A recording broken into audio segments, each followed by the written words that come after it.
Hello guys, ನಮಸ್ತೆ ಬಳ್ಳಾರಿ. ಇಲ್ಲಿ ನೋಡ್ತಿದ್ರಲ್ಲ, ಇವತ್ತಿನ ವಿಡಿಯೋದಲ್ಲಿ ಟ್ರಾನ್ಸ್ಫಾರ್ಮರಲ್ಲಿ ಲೋಡ್ ಕ್ಯಾಲ್ಕುಲೇಷನ್, ಕರೆಂಟ್ ಕ್ಯಾಲ್ಕುಲೇಷನ್ ಯಾವ ಥರ ಮಾಡ್ಬೇಕಂತೇಳಿ ಹೇಳ್ತಾ ಇದ್ದೀನಿ ಫ್ರೆಂಡ್ಸ್. ನೋಡ್ತಿದ್ರಲ್ಲ, ಇದರಲ್ಲಿ ಬಂದ್ಬಿಟ್ಟು ಫಸ್ಟ್ ಆಫ್ ಆಲ್ ಎರಡು ಕ್ಯಾಲ್ಕುಲೇಷನ್ ಮಾಡಬೇಕು. ಕರೆಂಟ್ ಎಚ್ ವಿ ಸೈಡ್ ಮಾಡಬೇಕು, ಒಂದು ಎಲ್ ವಿ ಸೈಡ್ ಮಾಡಬೇಕು. ಎಚ್ ವಿ ಅಂತಂದರೆ ಹೈ ವೋಲ್ಟೇಜ್ ಇನ್ಕಮಿಂಗ್ ಟ್ರಾನ್ಸ್ಫಾರ್ಮರ್ ಇನ್ಕಮಿಂಗಲ್ಲಿ ಮಾಡಬೇಕು.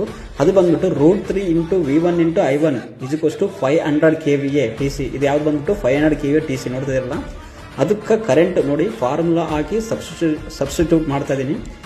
ನೋಡ್ತಾ ಇದ್ರಲ್ಲ, ಔಟ್ಪುಟ್ ಬಂದು 26 ಆ್ಯಂಪ್ಸ್ ಬಂದಿದೆ, 26.244 ಆ್ಯಂಪ್ಸು. ಇದಕ್ಕೆ ಯಾವುದಕ್ಕಪ್ಪ ಯೂಸ್ ಮಾಡ್ತಾರಪ್ಪ ಅಂದರೆ, ಈ 26 ಆ್ಯಂಪ್ಸ್ ಎದಕ್ಕೆ ಯೂಸ್ ಮಾಡ್ತಾರಪ್ಪ ಅಂದರೆ, LBS ಅಲ್ಲಿ ಬ್ರೌನ್ ಕಲರ್ ಇದಾವಲ್ಲ, ಅದು HD ಫ್ಯೂಸಸ್. ನೋಡಿ, LBS ಲೋಡ್ ಬ್ರೇಕ್ ಸ್ವಿಚ್ಚಲ್ಲಿ ಯೂಸ್ ಮಾಡ್ತಾರೆ ಇದನ್ನ, HD ಫ್ಯೂಸಸ್ಸು. ಅದಕ್ಕಾಗಿ ನಾವು HD ಕ್ಯಾಲ್ಕುಲೇಷನ್ ಕಂಪಲ್ಸರಿ ಬೇಕು. ಆದ ನಂತರ LT ನೋಡಿ, LT ಸೈಡ್ ಯಾವ ಥರ ಮಾಡ್ತಾರೆ ಅನ್ನೋದು.